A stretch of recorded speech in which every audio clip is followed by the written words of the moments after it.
ফেব্রুয়ারিতে নির্বাচন নিয়ে শঙ্কা নেই, তবে সুষ্ঠু অবাধ নির্বাচনের জন্য দরকার জুলাই সনদের বাস্তবায়ন।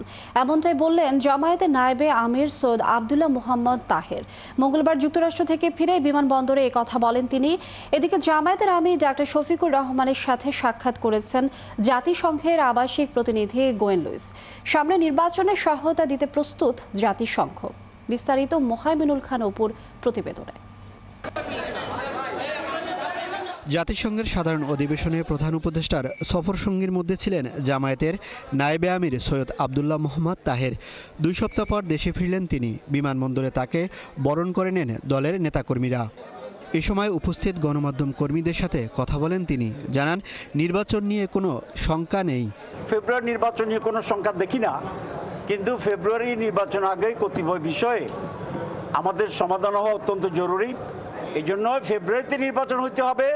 তার আগে অতি অল্প সময়ের ব্যবধানে সংস্কারের ব্যাপারে যে ঐকমত্য হয়েছে সেগুলোকে আইনি ভিত্তি দিয়ে সংস্কারের ভিত্তিতেই নির্বাচন হতে হবে। নায়েবে আমির আরও বলেন, সংস্কারে বাধা দিলে নির্বাচন ক্ষতিগ্রস্ত হবে।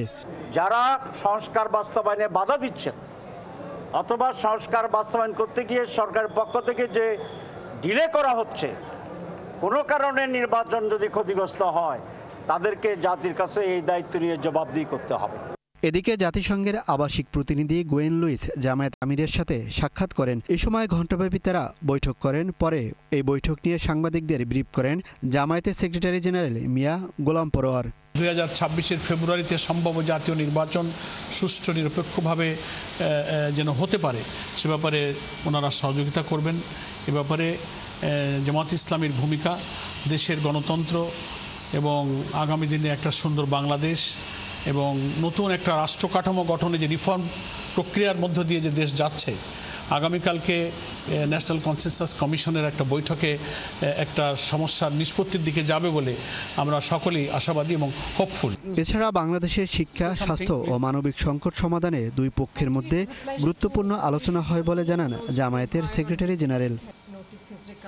মোহাইমিনুল খান অপু, 71, ঢাকা।